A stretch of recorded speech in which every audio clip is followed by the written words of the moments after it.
Hey crew, it's Pitt, and I'm back with another reaction video. We're gonna lighten things up a little bit. I just did the Mises piece. It's got me kind of black-pilled again. So, we're gonna go with Donald MacDonald. And it just so happens that in the chronology, we're up to I Wish. I'm gonna do the one with the fans in it, not the other one. Fair warning, I have seen most of Tom's stuff. I have seen most of the reactors react to Tom's stuff. It is what got me into reacting. So this is not a first time reaction. I'm just going to stop it and talk about it when I want to, but I want to cover all of Tom's stuff. So I'm going to cover all of Tom's stuff. I'm working my way from the back all the way to the front. Started at White Boy and we're going all the way up. I've already done America, but other than that, we're going to work our way all the way up. With that being said, let's go ahead and dive in to I Wish from Tom MacDonald. I wish I was happy. I wish I wasn't afraid to tell you. Happiness is not a condition that you catch. There's no requirements for happy other than for you to actively seek it out. You're not going to, it's not spreading. It's not going to jump on you. You're not going to catch it from somebody else. You have to take care of that yourself. I wish I was happy. I wish I wasn't afraid to tell you that I love you. Do it. I wish I existed. Wish I didn't have anxiety. Everybody has anxiety. Everybody in the entire world has anxiety. What you need to do is learn how to internalize your anxiety, understand where it comes from, and then work through it. Face it, do it. Whatever it is that makes you anxious, you need to encounter that and learn to deal with it in a healthy manner. I wish I wasn't a drug addict. I wish people knew the real me. I wish I didn't have cerebral palsy. I wish the cancer had a cure. I wish I wasn't fat. I wish I wasn't gay. I wish I wasn't black. See that? I wish the cancer had a cure. I wish I wasn't fat. Look. This right here is our pandemic. This is what is killing us. People are committing suicide by Big Macs and with guns and with pills and with whatever drugs they happen to have. That is a real thing. I wish I wasn't gay. I wish I wasn't black. I wish that I was brave. I wish with every candle on the cake that I could quit doing these drugs, but I can't and I'm afraid. I wish that I was smart. I wish that I was rich. I wish it wasn't hard for me to grow up and forgive. I wish that I could help. I wish I wasn't sick. I wish I was Tom MacDonald. I'd be just like him. I wish I wasn't sober. I miss it when the party wasn't over. Happiness was right around the corner. Every single night was like the best one of our lives. Now we're older. The good old days are out of reach. I wish that they were closer. I wish I wasn't anxious and I wish I could fast forward. And I wish that I could rewind, but they don't make that controller. I wish the nights were longer and I wish the days were shorter. And I wish that I could sleep enough to maintain my composure. I feel crazy. I'm stopping this. I understand that it's mid-flow. We need to wake up to the fact that we control all of these things. Tom has, to a certain extent, embraced the fact that he actually controls the things that he talks about in this song. Now, some things are uncontrollable. Some people do need chemical assistance to control things or to enable themselves to learn how to deal with things. It does not need to be a dependency. It does not need to be something that you rely on. It is a tool to be used to help you get through things. But most of these things that people now the cancer one, no, you can't. Cancer doesn't just disappear. Like, they're trying. I'm not entirely sure I agree with that, but they're trying. But for the most part, these other things are things that are in your control. Like even drug addiction. People talk about drug addiction as a disease. It is not a disease. You are making a choice every single time you use. You may not like to hear that, but it is true. You are making that choice. You are making the decision that that drug or that drink or whatever your addiction happens to be is the important thing, and that is what you're going to do. Like, you're making that choice. All right, we're going to get back in. It's were longer and I wish the days were shorter, and I wish that I could sleep enough to maintain my composure. I feel crazy, I wish that I was normal. I wish that I could kill myself but also be immortal. Take me to the oracle, I heard that time is borrowed. Can you give me back my yesterdays? I'll give you my tomorrows. Forget all of my morals and just live like I cannot remember sorrow. Before all of the tattoos and the cornrows, I was different. See, like, you can. I understand depression on a very intimate level. I've suffered from it. And when I say suffer, I mean suffered from it. But it's a cycle that you feed yourself. Start affirming yourself out loud. I am awesome. It sounds crazy. I still feel weird saying it. But I am awesome. My God created me to be awesome. He created you to be awesome too. It is a choice that you feed. It really is. If you're continuous to say these things, then every time you catch yourself, and every time you catch yourself, say a prayer. It can be simple. Dear God, take this from me. Dear God, help me push through this. Dear God, show me something. Like, just something simple. One line, quick prayer. Doesn't have to be some big ceremony. But every single time you catch yourself saying something like this, do that. Pray to God. Every time. I promise you it will change your life. And then, when you're doing that, what you do is this. Every time you catch yourself, you say a quick prayer, and then the next step, you say something positive about yourself. Even if you don't fully believe it, say something positive about yourself. I've got great eyes. I do. It's my one redeeming characteristic. Like, my hair is cool. Like, whatever it happens to be. I like this shirt. Whatever it happens to be. Say it. Say it out loud to yourself. Affirm yourself the way you would somebody that you actually cared for. And then one day, you'll start caring for yourself. I was happy, I was calmer, I was young and full of hormones. Now I'm wishing for a time machine, I'd step into that portal and be gone. I wish on shooting stars, or were they satellites? Maybe they were. No, you don't. You do not wish you were immortal. You think you do, but you don't.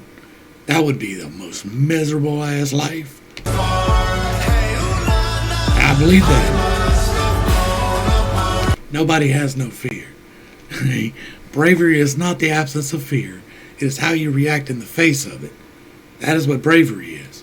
Everybody gets scared of shit, but what you do determines how you come out of that, one way or the other. Wait, what did that say?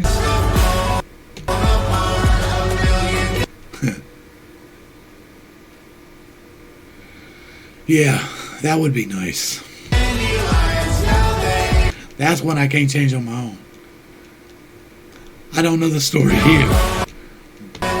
I'm sure he can communicate in his own way, though.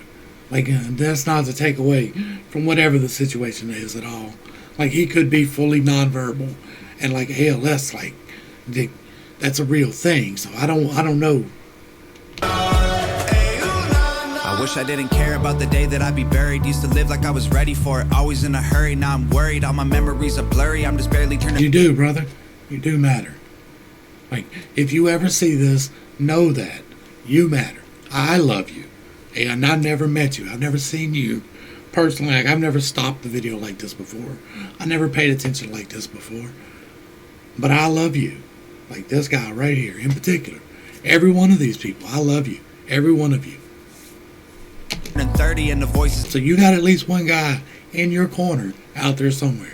At least one guy in southeastern Louisiana loves you and is praying for you every day. In my head are trying to hurt me. The choices that I made make me feel dirty. I was 25 or 13. I was smoking with the seniors, drinking beer and getting flirty. Now the Ativan ain't working. I need something even stronger. Give me childhood, my mother and my father and my sister and a Christmas to make. I just gave you the key to controlling your thoughts. And making bullying end requires taking out the bully. Up for all the recent ones I'm missing while I'm touring the country for a living. Give me a hug and a Nintendo and a toy box in the closet. I'm fixing to piss somebody off. And while I'm touring the country for a living. Give me a hug and a. I wish I had friends. Do you? Do you honestly? You probably do. You probably honestly do. But you're arraying yourself in such a manner as to be off-putting. I'm not saying that as a judgment against you, but that is what's happening. That is what the purple hair is, the covering of the eyes. That is you intentionally trying to be shocking and off-putting to people so that you only attract a certain type of people. And while that is understandable, that is the reason why this is a thing.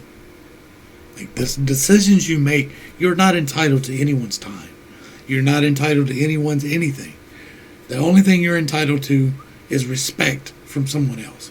Like, you have a basic need, a basic right to be respected in your person as long as you're not interfering with other people. You have that expectation, you have that right. But beyond that point, you have to make an extra effort if you want to be accepted. If you want to fit the tribe, then you have to fit the tribe. Otherwise, you will be outside of the tribe. But understand that that is a choice that you're making. Now, not everybody gets to make the same choices. Some people are slower mentally, and some people are quicker mentally, and both of those things affect how others see you. If you're at the outside edges of the curve, like the normality curve, then you are going to be excluded more. And that's on either side. Like, whether you're faster or slower, whether you're bigger or smaller, like wherever you are outside the curve, you're going to have to make an extra effort, because that's just humanity. That's just the way we're built. Right or wrong, that is a thing. We are built to want the tribe. We are built to want other people's interaction. And you're not entitled to respect. And if you conform, and I'm not saying that you have to toe the line. I don't toe the line. But I do play by society's rules. I am right on the outside edge of most of the curves. Most of the curves. I am okay with, for the most part, being outside of other people's friend groups. Like, I'm not a great friend. I'm very aloof. I'm very standoffish. It's hard to explain, but I've come to peace with that. Like, not everybody is meant for the same level of inclusion, but if your goal is inclusion, then you have to make yourself acceptable to the tribe. That doesn't mean that you have to 100% conform to anything. You can still have your purple hair, but pull it back out of your eyes so that people can see your face. With just looking at your eyes and your face and your facial expressions automatically makes people more inclined to interact with you. When your eyes are covered in this manner, they don't want to deal with you because they're thinking that you don't want to deal with them. All right, let's get back into it. Nintendo and a toy box in the closet. Give me everything I wish I had. Oh wait, I think I got it. I'm a rapper like I always promised them I would accomplish. This is awesome, man. I wish I had a friend to tell. I'd call him, man. I wonder if I jump from here, if I'd survive the bottom, and would everyone believe me if I told them I had fallen? I'm a jump. And he said Tom's friends, like, they weren't great friends. Brandon seems to be a good guy, but like the ones that had him in drinking and clubbing and all of the things that he used to do, they weren't great friends to begin with. And he says, I wish I had a friend I would call him. That's saddening. Like, it is. But it does go back to what we were just talking about. I mean, if you look at Tom's outward appearance, it's going to make it harder for him to make friends. Like, I don't care, but I'm on the outside of them curves, remember? And that right there, Jump. I'm going to piss somebody else off real quick. This is one of my soapbox issues. I do psychology for fun. Some of y'all know I haven't done a video in a while. It's because I'm working on some things. I want it to be right before I am putting too much information out there. Part of what I was doing with the MBTI was refining my information. But I do psychology for fun. I have changed psychology just a little tiny bit. I've reclassified some things. I moved some things around. I made them work better in a more logical, consistent manner. And one of the things that really irks me is this. Chances are this kid does not have this. That is not to say that he doesn't, because I don't know his particular case. And he may be one of the % of a % that do. Because it is a thing, but it is like a 0.05% of the population thing. It is not a 95% of kids thing, which is what we have going on. Just because your kid is active or talkative or has trouble focusing or any of these things doesn't mean that they need to be chemically altered in order to fit into society's boxes. We have a problem with wanting everybody to conform exactly with the tribe, and that is not how we are built. There needs to be some conformity, but we are all individuals, and we all deal with things in our own way. We all process our information in our own way. There are 32 personality types, and of those 32 types, for every type, there are a multitude of ways that information can come in and go back out. It depends on where you are mentally. It doesn't change what type you are. It doesn't change any of that. But you can, like an INFJ, you have the INFJs that are super fragile, that break at the slightest fucking whatever. And then you have INFJs that are so not, so very not. That's because even though their stack is the same and they take in the information the same, they process it a little bit differently and they give it out a little bit differently. It depends on their mentality. There are trainable things that have to do with this. And there are a very few bit of them that have to be chemically altered. But it is a tiny fraction.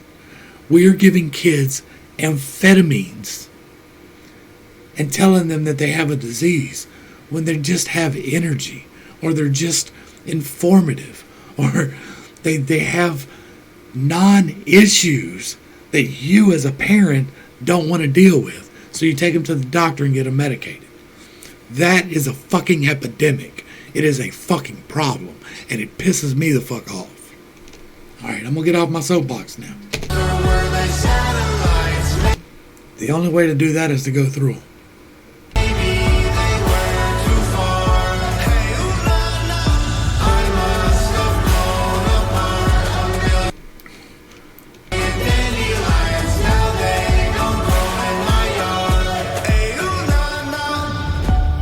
We were kids again, before everything was on Instagram. Ayo, things were so simple that I feel that. Y'all know my history. Again, before everything when I talk, I'm not talking just from a place of ignorance. Like, I've dealt with these issues. When I'm telling you how to come through them, it's because I've come through them. I am a victim of rape. I have suffered depression. I have attempted to kill myself. I have dealt with addiction. I have done these things. That's why I feel qualified to help pull people out of them. The reason I started with the MBTI stuff was because of these things. I needed to figure out why my fucking mind was so fucking weird. And I did. Wanting to is half the fucking battle. The other half is figuring out how. And that's tough too. But wanting to, most of these people, like, they put up these signs, and I hope that they feel that way, but I got a feeling that a lot of them don't. Like, people like to put on a sign and be like, look at my virtue. And it's like, I wish I wasn't an addict. But they're going to put down that sign and then choose to go pick up whatever it is. That is a choice. It is. It's not an addiction. It's not an affliction. It's not a disease. It is a choice that you make. And yes, some people are more prone to making that choice. It's how they process information. It's part of their stack. It is something they have to learn to deal with, but it is not an affliction. Things were so simple then. Me, my tree fort, all of my friends. Way back when on Beaver Drive, when the floor was lava, I could fly. Ayo, wished I was big like then. Never thought I'd wanna be a kid again. I wish on shooting stars were they satellites. Maybe they were too far. Ayo, la, la. I must have blown up a million dandelions. Now they don't grow. Why can't you? Where?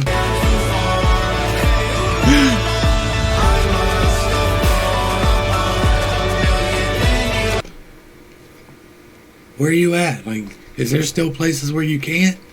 I thought everywhere you could. So maybe I'm wrong. Maybe there are some places. I know here in Louisiana you can because I performed. So I don't know where you're at, but are there still places where you can't? Like, that's kind of silly.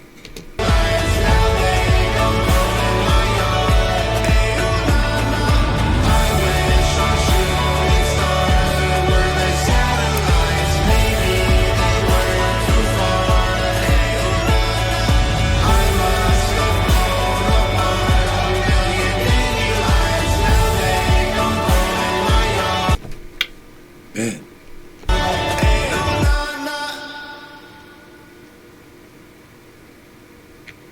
No, you don't. That was great. That was a great conversation starter, which is the point of why I do Tom videos. I love Tom. I love the conversations that he starts. I love holding the conversations. And I hope I don't come across as too judgy.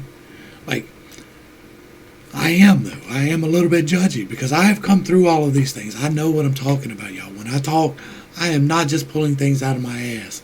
I promise you, I am trying earnestly to pull you out of the mug. I am. That is my goal. I don't pray for everybody by name every day, but I do pray for all of you in one way or another every single day. My subs get special prayers, but anybody, everybody on the planet gets prayed for every single day. Tom MacDonald, I thank you for this. This was great stuff. I love the conversation starters, and you always bring a good conversation starter. I appreciate this. We are going to help y'all. Like, I am going to get the rest of this MBTI stuff out. It is coming. I just have to work some stuff out. Like, there's more to it than what I've released. And if I don't do all of it, if I don't show the whole thing, then the half that I'm doing only kind of makes sense. But the other half, even though it's more difficult to process, is very important. So the other stuff is coming. To the crew, thanks for hanging out. I appreciate every single minute that you are here with me, and I am praying for you every single day. This has been Pitts Tape. Peace.